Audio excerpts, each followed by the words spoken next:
పతాకం చేతబోని సాగుతున్నటువంటి ర్యాలీలో విద్యార్థులు, జిల్లా ఉన్నతాధికారులు,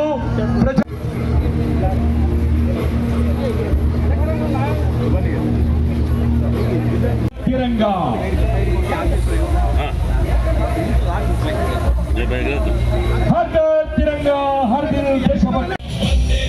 ముందున్నటువంటి వెహికల్ కాస్త నిదానంగా వెళ్ళాలి.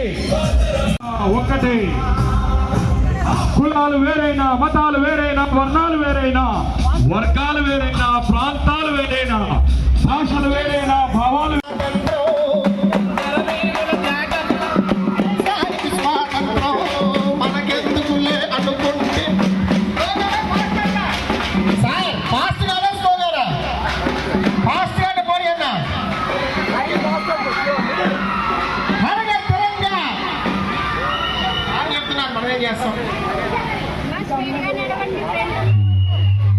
రావాలి రావాలి తొందరగా రావాలమ్మా పిల్లలు, తొందరగా ర్యాలీలో పాల్పంచుకోవాలి.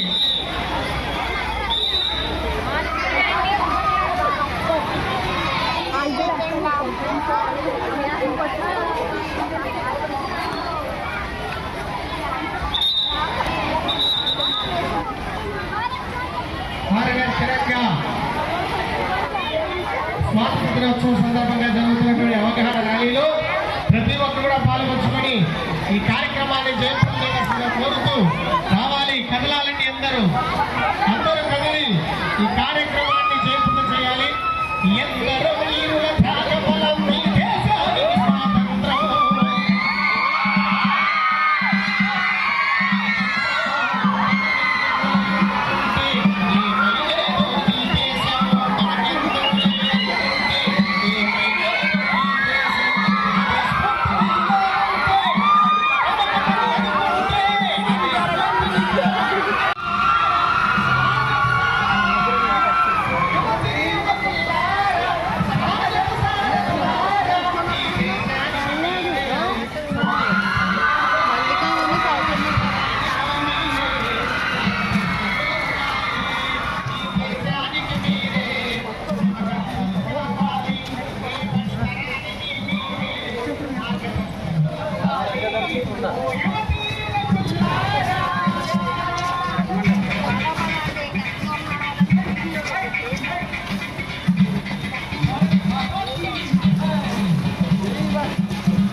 అని చెప్పి గవర్నమెంట్ ఆఫ్ ఇండియా ఒక స్కీమ్ని మేము చేస్తున్నాము. అందులో బాగా ఎవ్రీ మండల్స్, ఎవ్రీ విలేజ్లో ఫ్లాగ్ ర్యాలీ చేస్తున్నాము, సైకిల్ ర్యాలీ చేస్తున్నాము. ఈరోజు మన ఏలూరు హెడ్ క్వార్టర్స్లో ఫ్లాగ్ ర్యాలీ చేస్తూ, సైకిల్ ర్యాలీ చేస్తూ 100 feet ఫ్లాగ్ అని కూడా మనం తీసుకెళ్తున్నాము. This is celebration of Har Ghar Tiranga. మన ఇండిపెండెన్స్ డే సందర్భంగా చాలా ప్రోగ్రామ్స్ ఆర్గనైజ్ చేయడం జరుగుతుంది. ఈరోజు కూడా కలెక్టర్ గారి ఆధ్వర్యంలో హర్ ఘర్ తిరంగా ర్యాలీలో 100 feet మన నేషనల్ ఫ్లాగ్ని ఆవిష్కరించుకోవడం మనందరికీ చాలా గర్వకారణం. ఒక ఫ్లాగ్ని చూసి సెల్యూట్ చేయడమే కాకుండా ఫ్లాగ్ని మనం మధ్యలో గుర్తించుకొని ఆ ఫ్లాగ్ అనేది ఏం రిప్రజెంట్ చేస్తుంది, మనం స్వతంత్రంగా ఉండాలంటే బ్రిటిష్ వాళ్ళు వెళ్ళిపోయారు, ఇప్పుడు ఉన్న సమస్యల మీద మనం బ్రిటిష్ వాళ్ళ మీద ఎలా పోరాడామో అదే దేశభక్తితో మనం పోరాడితే మన ప్లేస్ని మనం క్లీన్గా పెట్టుకోవడం, ట్రాఫిక్ రూల్స్ పాటించడం, క్రైమ్ చేయకపోవడం, ఇదే మన స్వాతంత్రానికి ఇంకా మంచి స్వాతంత్రం తెచ్చుకున్న దేశం నుంచి అభివృద్ధి చెందిన దేశంగా మనం వెళ్తాము. ఆ తిరంగా స్ఫూర్తిని అలాగే కంటిన్యూ చేయమని చెప్పి నేను ప్రజలందరినీ కోరుకుంటున్నాను. Thank you.